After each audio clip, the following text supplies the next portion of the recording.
हमारी संस्कृति, हमारे संस्कार सदा रहे हमारे साथ। भारत के महान ग्रंथों और काव्यों का संपूर्ण संकलन। सब्सक्राइब करें तिलक। प्रार्थना की खुशबू, साइकिल प्योर अगरबत्ती।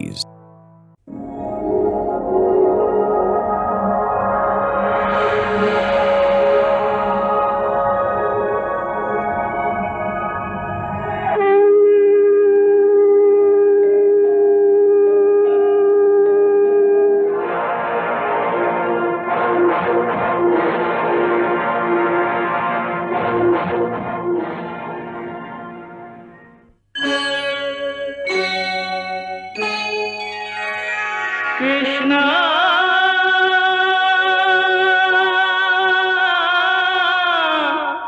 कृष्णा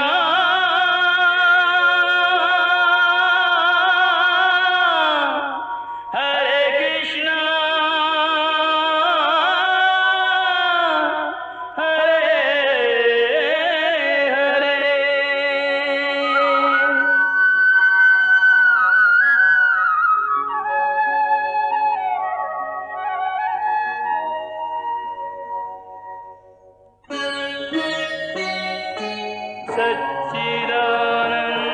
सच्चिदानन्दरूपाय विश्वोत्पत्त्यादिहेतवे तापत्रयविनाशाय श्रीकृष्णाय वयं नमः।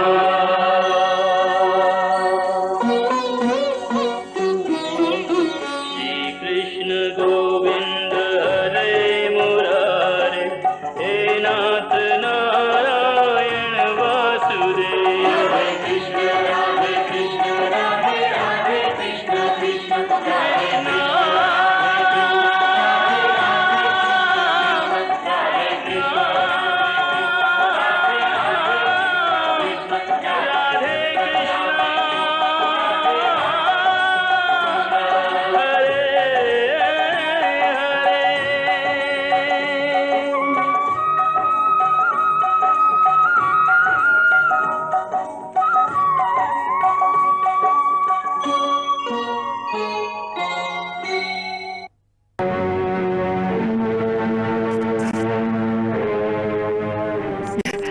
ये कैसी आज्ञा है?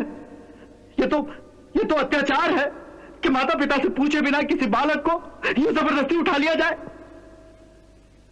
महाराज कंस ने यह आज्ञा कृष्ण के माता पिता से पूछकर ही दी है। माता पिता से पूछकर आज्ञा दी है, परंतु हमसे तो किसी ने नहीं पूछा।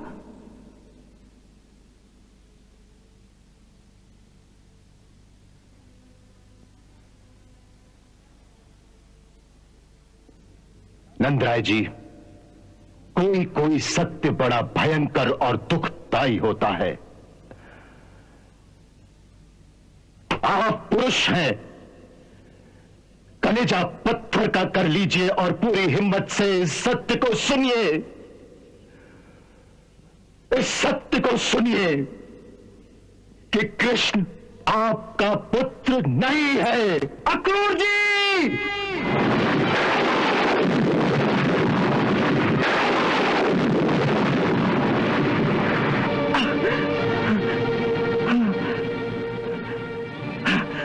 अक्रूर जी, आपके होश तो ठिकाने हैं? आप समझ रहे हो जो कुछ आप कह रहे हैं उसका अर्थ क्या है?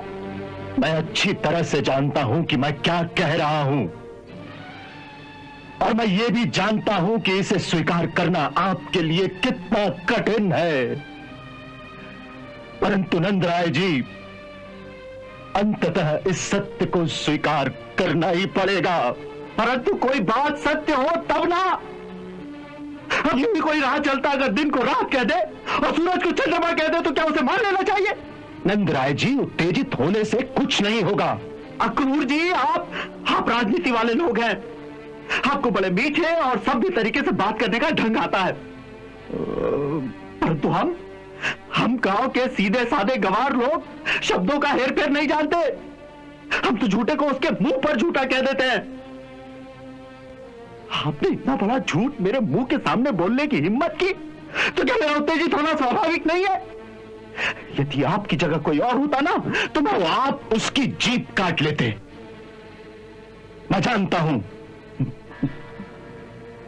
परंतु मैं विवश हूं आपको ये सत्य बताने पर। फिर आप उसी बात को सत्य सत्य सत्य कहे जा रहे हैं। आप कहीं से भ्रांति कर तो नहीं आ गए जिस पर अनर्गल वार्तालाप कर रहे हैं? सारा संसार जानता है कि कृष्ण मेरा पुत्र है और उसने इस घर में जन्म लिया है। परंतु नंदराय जी, अक्रूर जी, आप हमारे अतिथि हैं। हम आपका अपमान नहीं करना चाहते। यदि किसी और ने यह बात कही होती ना तो हम उसे यमुना में भिखवा देते। इसलिए उचित यही होगा कि आप कृपा करके गोकुल से चले जाइए। आप गोकुल से चले जाइए।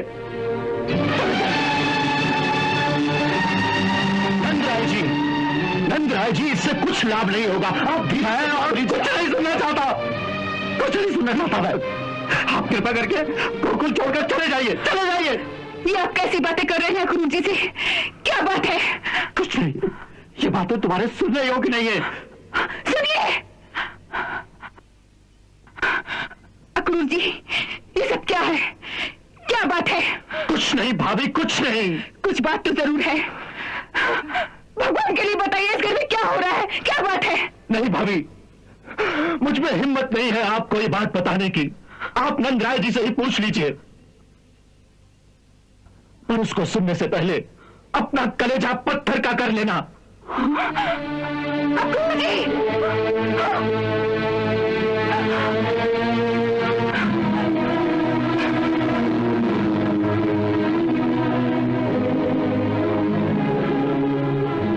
ये सब क्या है? ये कैसा खेल खेलते हो तुम मानवों के साथ? किसी मनुष्य के जीवन में थोड़ी सी खुशी आ जाए तो तुमसे देखी नहीं जाती। फिर किसी को भेज देते हो उसमें विष खोलने के लिए। क्यों? हमने तुम्हारा क्या बिगाड़ा है? ये क्या कह रहे हैं आप? क्या हो गया है आपको? उधर अक्रूर जी से झगड़ कर आ रहे हैं आप और इधर भगवान जी से झगड़ रहे हैं। आखिर कुछ तो बताइए कि बात क्या है? क्या बताओ यशोदा, मैं क्या बताऊं तुम्हें? आज मैं इस निर्दयी से ये पूछने आया हूं कि मैंने इसका क्या बिगाड़ा है। ऐसा कौन सा पाप किया है मैंने जो इसने मेरे जीवन में कांटे ही कांटे बो दिए। बड़ी मुश्किल से एक पुत्र दिया था, उसकी खुशियां तो कम दी, लेकिन कदम कदम पर उसकी मृत्यु का भय दिखाकर पल पल मेरे हृदय को खपाता रहा है। कभी पूतना उसे विष पिलाने आ गई तो कभी तृणावत मेरे निरीह बालक को लेकर आकाश में उड़ गया, कभी बकासुर उसे मारने आ गया तो कभी किसी अजगर के मुंह में दे दिया। तुम नहीं जानती यशोदा, तुम नहीं जानती। मैं उसके साथ हंसता था लेकिन रात रात भर इस भय से सो नहीं पाता था कि पता नहीं कौन सी नई विपत्ति आ जाए मेरे लाल पर। आज इसने सबसे बड़ा पहाड़ मेरे सर पर तोड़ दिया। अक्रूर से यह कहलवा कि कृष्ण हमारा पुत्र नहीं।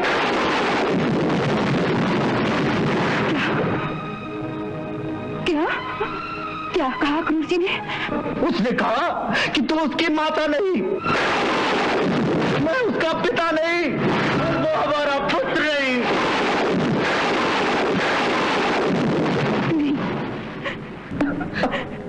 नहीं, वो ऐसा नहीं कह सकती। कोई भी ऐसा कैसे कह सकता है?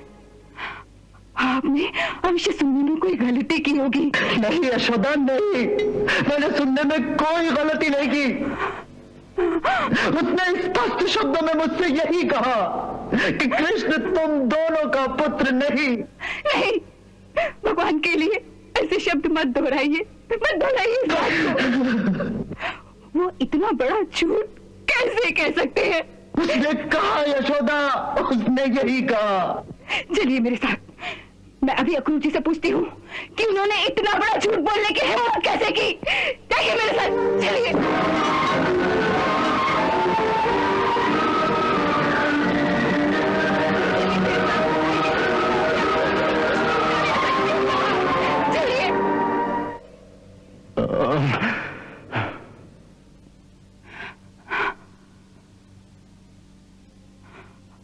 आपने ये कहा कि कृष्ण मेरा पुत्र नहीं। बोलिए, आपने ये कहा कि कृष्ण मेरा पुत्र नहीं। हाँ,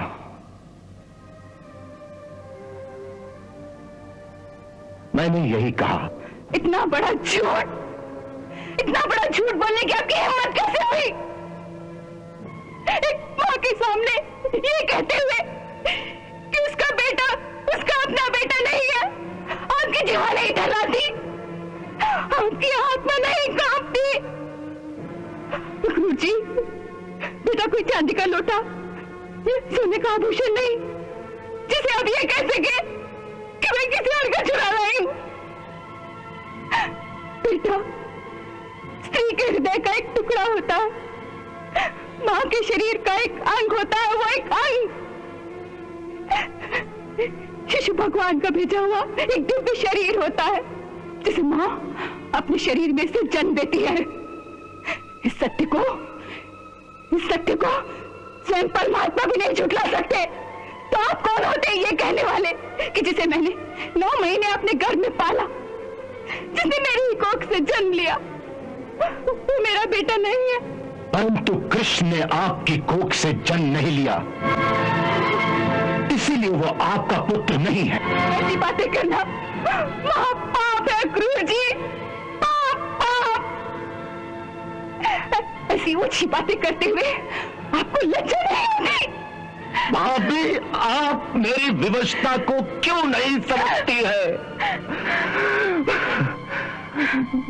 मैं रास्ते पर भगवान से यही प्रार्थना करता आ रहा था कि काश आपको ये सत्य बताने से पहले मेरी मृत्यु हो जाए, मैं मर जाऊं।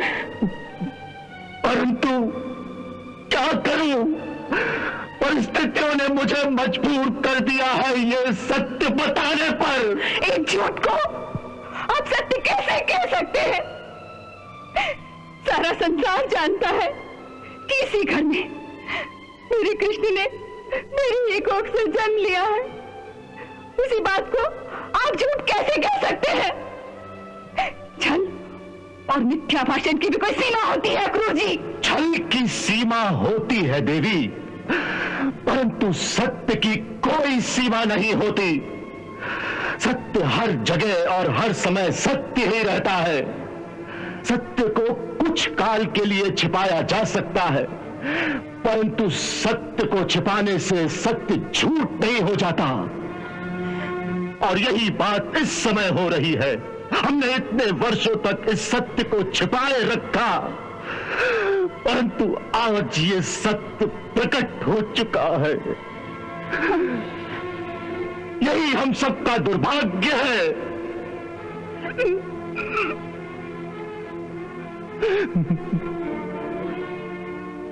अक्रूर जी, जो आप कह रहे हैं यदि वो सत्य है तो इसका कोई प्रमाण है आपके पास? हाँ है। हाँ?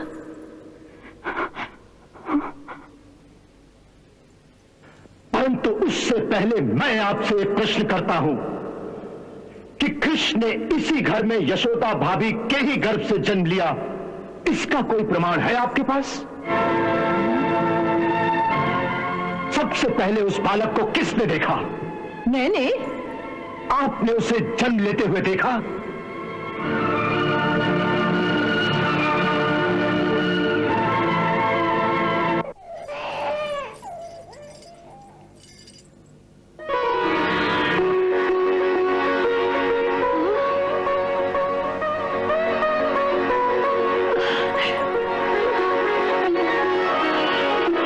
अरे, बालक का जन्म भी हो गया।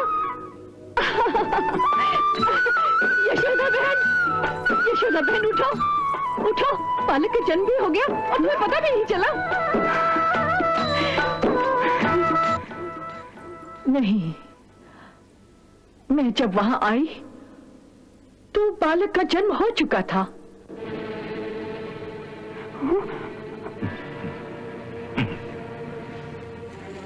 उस कक्ष में और कौन था? नंदराय जी थे?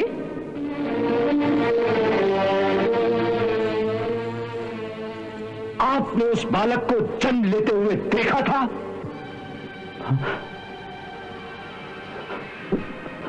नहीं, नहीं, मैं सुना था। और यशोदा भाभी? वो तो बेहोश थी। और कोई था? कोई दाई, कोई गांव की औरत? नहीं। इसका अर्थ यह हुआ कि कृष्ण को जन्म लेते हुए किसी ने नहीं देखा।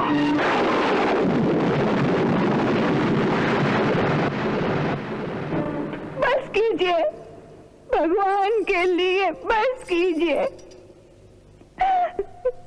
ये कैसी अनर्गल बातें हो रही हैं? किसी ने देखा नहीं तो इसका ये अर्थ नहीं कि मैंने बालक को जन्म ही नहीं दिया। मैंने 9 महीने तक एक बच्चे को अपनी कोख में रखा था। आखिर मैंने किसी को तो जन्म दिया होगा ना। अवश्य जन्म दिया भाभी, अवश्य जन्म दिया, परंतु आपने जिसे जन्म दिया वो एक कन्या थी, जिसके बारे में यह प्रसिद्ध है कि जब कंस ने उसे देवकी की संतान समझकर पत्थर पर पटकने की कोशिश की तो उसने अष्टभुजा देवी का रूप धर लिया था।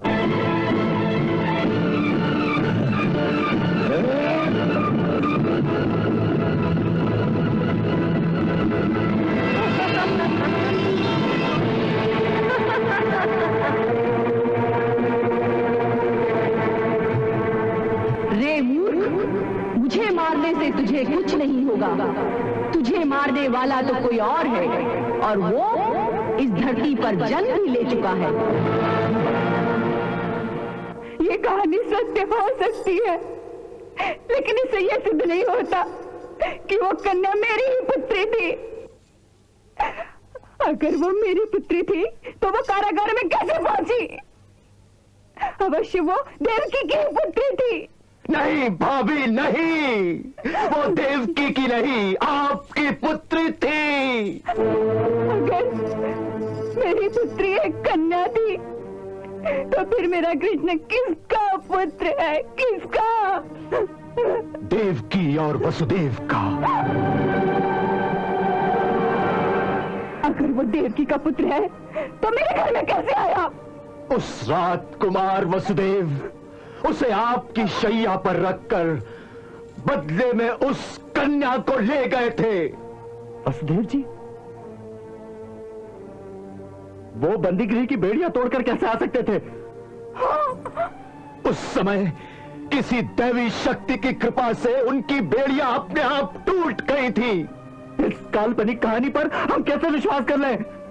इस बात पर उसी तरह विश्वास कर लीजिए नंदराय जी, जिस तरह हमने उस बात पर विश्वास कर लिया था जब महामाया ने देवी देवकी के गर्भ का संकर्षण करके रोहिणी के गर्भ में बलराम जी को स्थापित कर दिया था।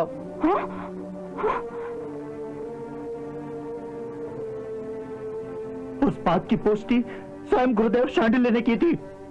उन्होंने कहा था कि जो कुछ देवी ने स्वप्न में यशोदा को कहा है वो सब सच है। गुरुदेव शांडिल्य कभी झूठ नहीं बोल सकते थे। तो इस बात को भी सत्य मानिए, क्योंकि ये बात स्वयं उन्होंने मुझे बताई है, जो कभी झूठ नहीं बोलते। कौन? कुमार वसुदेव।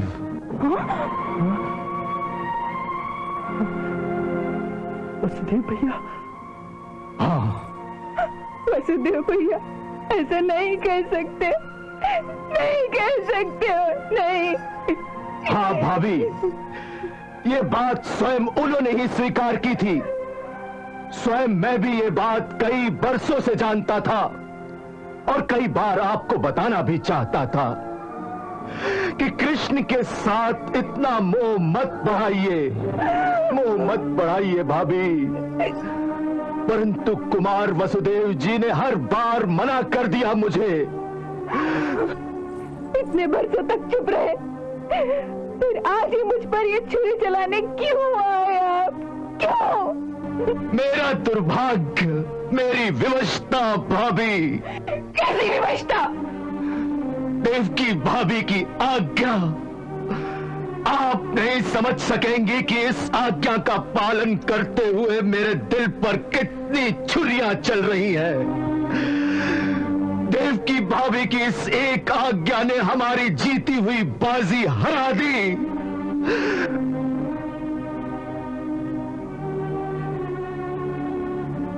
वास्तव में वो भी विवश हो गई थी। इस रहस्य को छुपाने के लिए कितने साल उस बेचारी ने कारागार की यातनाएं सही, परंतु मुंह नहीं खोला।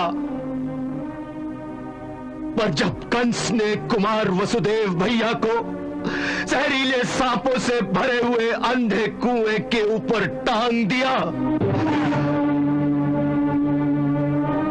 तो उस पतिव्रता स्त्री को विवश होकर कंस के सामने यह कबूल करना ही पड़ा कि कृष्ण ही उनकी 8वीं संतान है, जिसकी उस हत्यारे को आज तक तलाश है। तभी मजबूर होकर देवकी भाभी ने मुझे आज्ञा दी कि मेरे पुत्र को गोकुल से ले आओ और कंस के हवाले कर दो।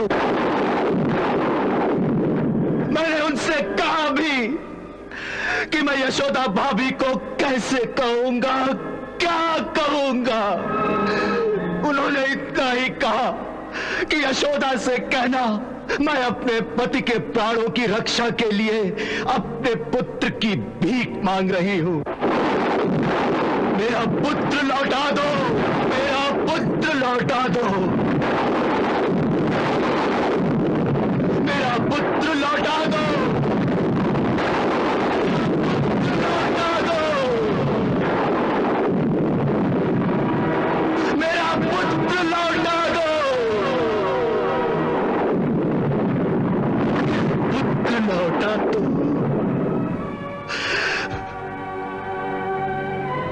मेरा पुत्र लौटा दो।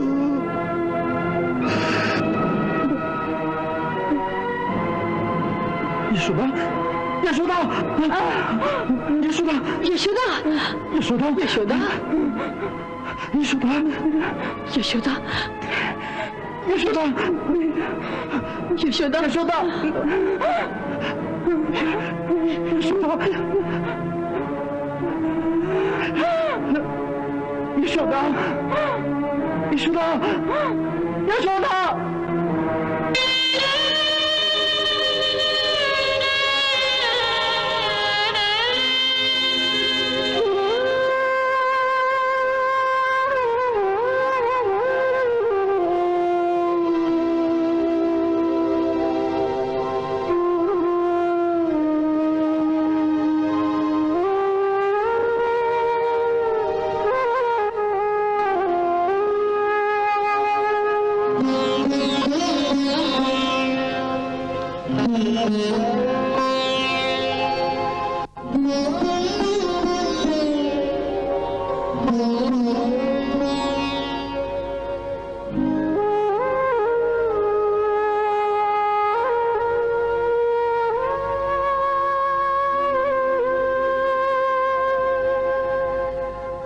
विचलित नंद यशोदा जागे,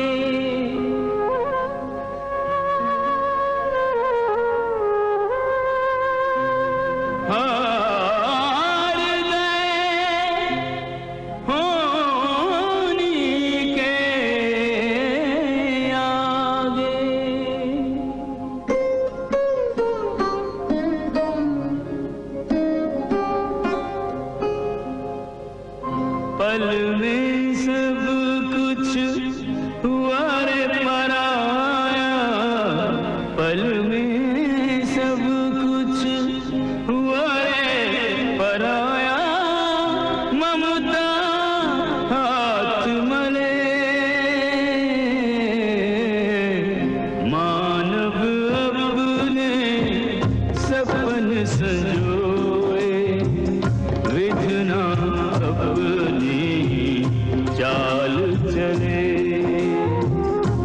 मानव अपने सपन सजोए विधना अपनी चाल चले हृदयों के फूलों को निर्मल हृदयों के फूलों को निर्मल रोधे पाँव तले मानव अपने सपन सजोए विधना अपनी चाल चले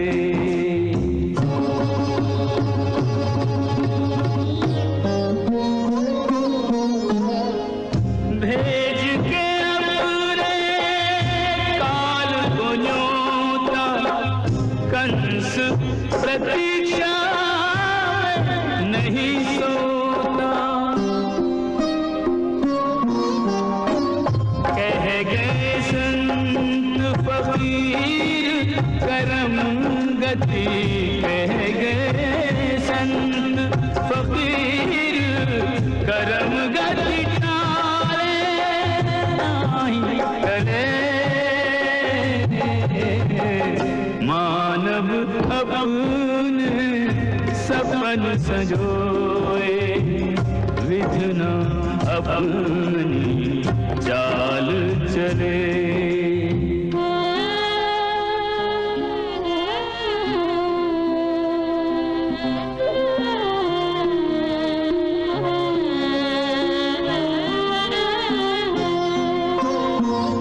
लाल को संकट बीच बुला के देव की रोए अब पछता के सोच रही है मात यशोदा क्यों सींचाए का पौधा एक आशंका से कांपे एक आशंका से कांपे एक मैया विरह जले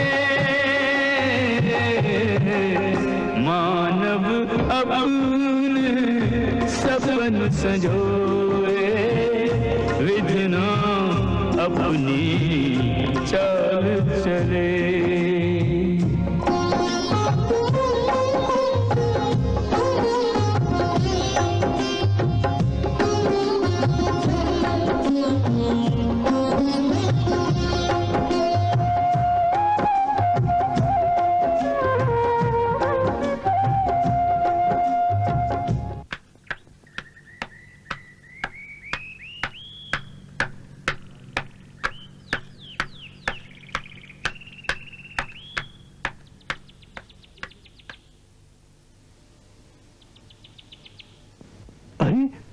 ये कौन है भाई? अरे भाई, नंदराय जी के घर अक्रूर जी ठहरे ना। हाँ? तो उन्हीं का कोई संदेश वाहक होगा। अच्छा। नंदराय जी आज चौपाल में भी नहीं आए? अरे भाई, घर में बड़ा मेहमान आया है ना, उसी की अतिथि सेवा में लगे होंगे। हाँ बोलो। सब साथियों की ओर से इशारा मिल गया है, सब तैयारियां हो चुकी हैं। बस आपका ही इशारा चाहिए कि आज किस समय यहाँ से कूच करेंगे। आज निकल सकेंगे ये अभी तक निश्चित नहीं लगता। हाँ, विशेषण से कहना, हो सकता है हमें अपने आप को दो अलग अलग टुकड़ियों में बांटना पड़ जाए। मेरे विचार से कृष्ण को तो कल दिन के समय में ही प्रस्थान करना चाहिए, परंतु कुमार बलराम को आज रात्रि के अंधेरे में ही किसी समय निकाल लेना चाहिए। सो उसके लिए मेरे इशारे की प्रतीक्षा करो। जाओ। जो आज्ञा।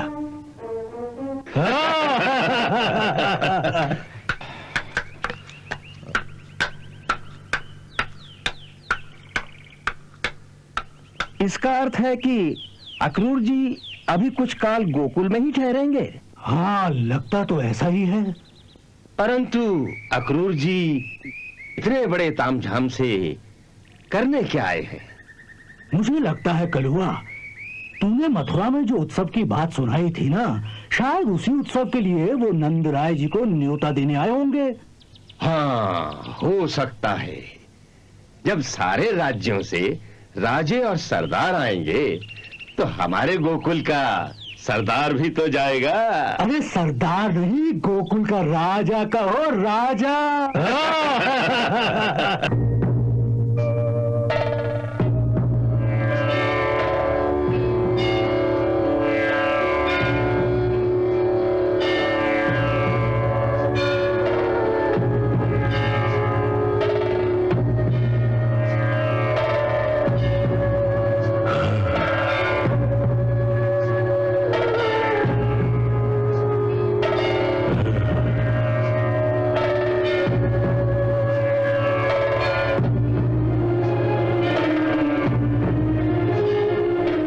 महाराज, यही है वो महान धनुष जो भगवान शिव की कृपा से परशुराम जी के द्वारा आपके पूर्वजों को प्राप्त हुआ था।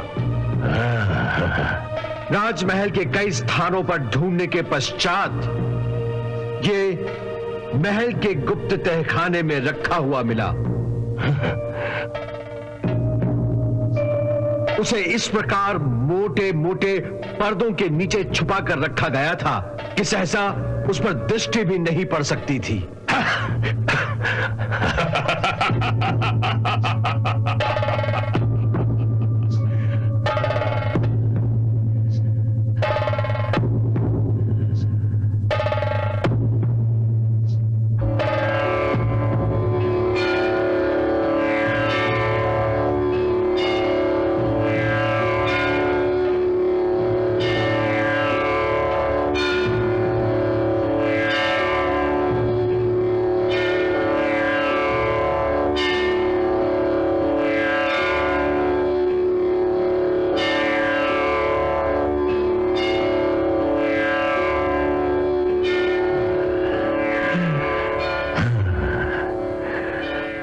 यही वो धनुष है जिसका वर्णन राजपुरोहित ने किया था। हाँ। जी महाराज, यही है।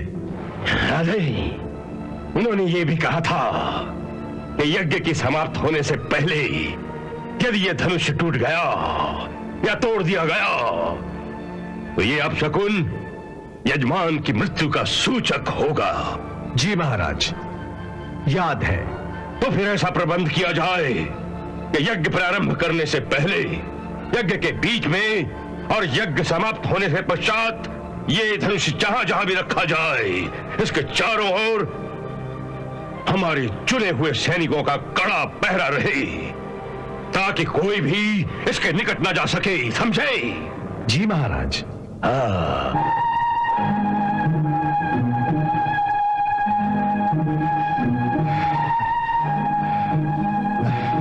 देवकी भाभी ने कंस के सामने इस बात को स्वीकार करके कि कृष्ण उन्हीं का पुत्र है, हमारी सब योजनाओं पर एकदम पानी फेर दिया है।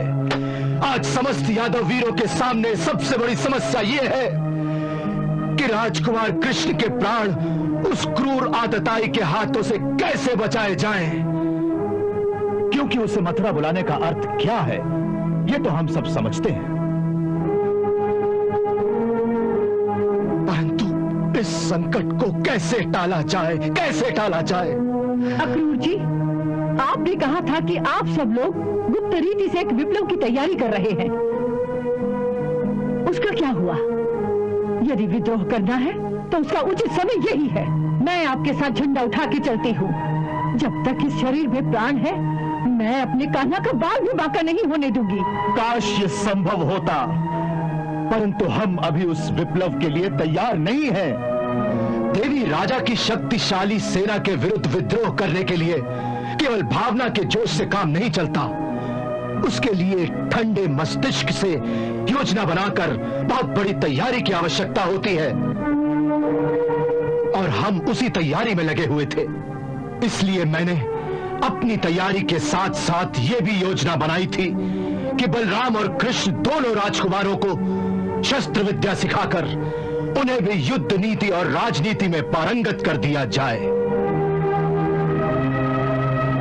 हमारे पास उसके लिए समय भी था, क्योंकि मैं देख रहा था कि कई वर्षों से कंस कृष्ण के बारे में विश्वास और अविश्वास के हिंडोले में झूल रहा है, क्योंकि बहुत कोशिश करने के बाद भी उसके हाथ में कोई ठोस प्रमाण नहीं लग रहा था कि ये बालक कृष्ण वास्तव में किसका पुत्र है।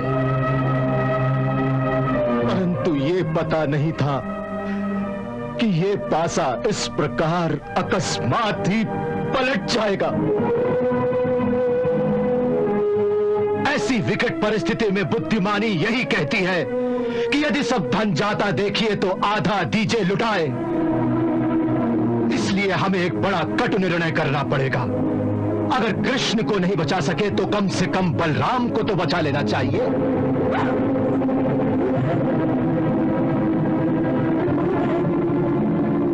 इस समय कंस के जो सैनिक और गुप्तचर हैं, गोकुल के चारों ओर फैले हुए हैं। सबकी नजर केवल कृष्ण पर ही जमी हुई है। इसलिए कृष्ण को आज की रात गोकुल में ही खुल्लम खुल्ला रहने दिया जाए, ताकि कंस के आदमी भी गोकुल में केंद्रित रहे। इसका लाभ उठाकर रातों रात मेरे आदमी बलराम को लेकर निकल जाएंगे। उनके सुरक्षित हो जाने पर कल दिन में किसी समय मैं कृष्ण को साथ लेकर मथुरा की ओर कूच करूंगा। क्यों? मेरा ही पुत्र इतना सस्ता है कि उसे इस प्रकार खुल्लम खुल्ला दिन के उजाले में बलि की वेदी पर भेज दिया जाए? उसके लिए आपने रात में भागने का कोई तरीका नहीं सोचा? कोई बात नहीं, कोई बात नहीं, मैं उसकी रक्षा करूंगी। मैं स्वयं भेष बदलकर रातों रात उसे नदी के रास्ते से निकाल कर कहीं ले जाऊंगी। भाभी, भाभी, भगवान के लिए समझने की कोशिश कीजिए। मुझे कुछ नहीं समझना, कुछ नहीं। मुझ में इतनी शक्ति है कि मैं अपने कान्हा को अपनी पीठ पर उठाकर यमुना के पार ले जाऊं। स्वयं भले ही डूब जाऊं मैं, लेकिन मैं अपने लाल को सुरक्षित पहुंचा दूंगी। यदि किसी और के प्राण देने से कान्हा के प्राण बच सकते हैं तो हम में से हर कोई अपने प्राण देने को तैयार है, परंतु ऐसा संभव नहीं है भाभी, ऐसा संभव नहीं है। क्यों नहीं है ये संभव? क्यों नहीं है ये संभव? क्योंकि ये देवी देवकी की आज्ञा है। उसे मेरे पुत्र की बलि देने की आज्ञा देने का क्या अधिकार है? क्योंकि वो उनका पुत्र है। नहीं, नहीं, वो देवकी का पुत्र नहीं है। वो देवकी का पुत्र नहीं है, वो मेरा पुत्र है। मेरा, उसने उसे जन्म दिया होगा, लेकिन मैंने उसे पाला है।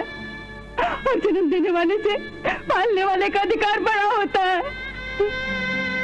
उसने तो उसे 9 महीने तक अपने कोख में पाला, लेकिन मैंने 12 साल तक एक एक पल तिल तिल करके उसके साथ बिताए हैं। मैंने उसे हाथ पकड़कर चलना सिखाया, उसे बोलना सिखाया, उसे माखन मिश्री खाना सिखाया। उसने मेरी मटकी फोड़ी, मैंने उसे अपने हाथों से पीटा और फिर इन्हीं हाथों से उसे प्यार भी किया। वो मेरा पुत्र है, वो मेरा पुत्र है। वो उसका पुत्र हो ही नहीं सकता जो उसे स्वयं मरने के लिए आने की आज्ञा देती है। कैसी माँ है देवकी और कैसे पिता है वसुदेव जी। वो कंस को अपना पुत्र देने के लिए वचनबद्ध होंगे, लेकिन मैं किसी के लिए वचनबद्ध नहीं हूँ, नहीं हूँ। मैं किसी का वचन निभाने की मेरी कोई जिम्मेदारी नहीं है, कोई जिम्मेदारी नहीं है। किसी और का वचन निभाने की जिम्मेदारी नहीं है आपकी, परंतु आपकी भी कई जिम्मेदारियां हैं। नहीं, मैं माँ हूँ और माँ की केवल एक ही जिम्मेदारी होती है, अपने पुत्र की रक्षा करना, बस। ठीक है, आप माँ की जिम्मेदारी निभा रही हैं, परंतु केवल आप कृष्ण की ही तो माँ नहीं है। मेरा केवल एक ही पुत्र है। नहीं भाभी, नहीं। गोकुल की रानी होने के नाते सब गोकुल वासियों की माँ है आप, और वो भी आप ही की संतान है कि नहीं? तो फिर इस बात का उत्तर दीजिए, यदि 100 में से एक बेटे को बचाने के लिए 99 की हत्या करवा देंगी, या अपने 99 बेटों को बचाने के लिए एक बेटे को बलिदान करा देंगी?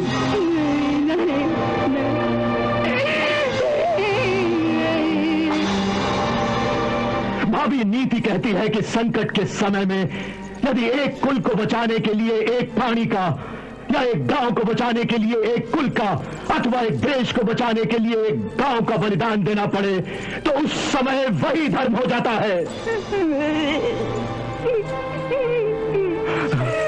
आज वैसा ही समय है। इस समय यदि हमने भावना के आवेश में आकर कोई भी उल्टी सीधी चाल चलने की भूल की, तो उसका परिणाम क्या हो सकता है, ये नंदराय जी अच्छी तरह समझ सकते हैं। भाभी, उस पहाड़ी पर चढ़कर देखिए कि कंस के सैनिकों ने कैसे दूर दूर तक गोकुल को घेर रखा है। यदि आपने कृष्ण को छुपाने की चेष्टा भी की, तो कंस के सैनिक भेड़ियों की तरह गोकुल वासियों पर टूट पड़ेंगे, और फिर गोकुल का बच्चा बच्चा कंस के सैनिकों की तलवारों की नोक पर टंगा हुआ होगा। इस जिम्मेदारी को मत भूलिए, मत भूलिए इस जिम्मेदारी को आप। ये कैसी व्यवस्था है?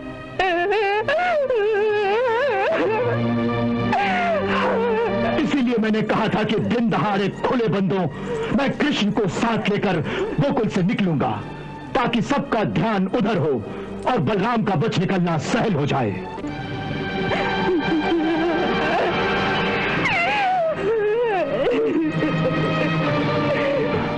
गुप्तचर घूम रहे होंगे, इसलिए आज का दिन बड़े सहज ढंग से बिताना होगा। ऐसा लगे कि घर में कृष्ण के प्रस्थान की तैयारियां हो रही हैं, और लोगों को यह कहना कि कृष्ण मथुरा में उत्सव देखने अक्रूर के साथ जा रहा है। उन दोनों बालकों को असल बात का पता नहीं चलना चाहिए, कहीं बचपने में भड़क न उठे वो। कैसा कलीजा है आपका? कैसा? ऐसी बातें करते हुए ना ही आपकी जीवा तर्राती है, ना ही आंखों में आंसू आते हैं। जिसके बच्चे को स्वयं मौत के मुंह में डाले जा रहे हो, वो धैर्य कैसे रखे? कैसे रखे वो धैर्य? क्या राजभक्त अक्रूर से आपने यही आशा की है? यही आशा की है कि वो अपने राजकुमार कृष्ण को स्वयं अपने हाथों से मौत के मुंह में डाल देगा, उसे कंस के हवाले कर देगा कि लो भैया लो, इसकी हत्या कर दो? नहीं नहीं भाभी, नहीं। अक्रूर इतनी आसानी से हार मानने वाला नहीं है। यदि वो सच्चा राजभक्त है तो विश्वास रखिए भाभी, कृष्ण के ऊपर कोई भी आंच आने से पहले स्वयं अक्रूर मर चुका होगा। स्वयं अक्रूर मर चुका होगा।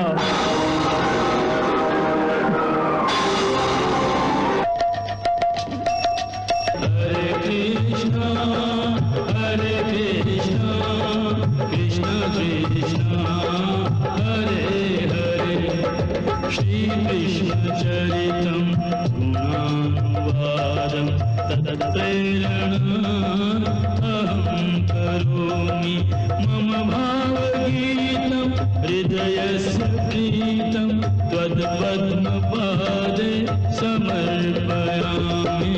हरे राम राम राम हरे हरे, हरे कृष्ण कृष्ण कृष्ण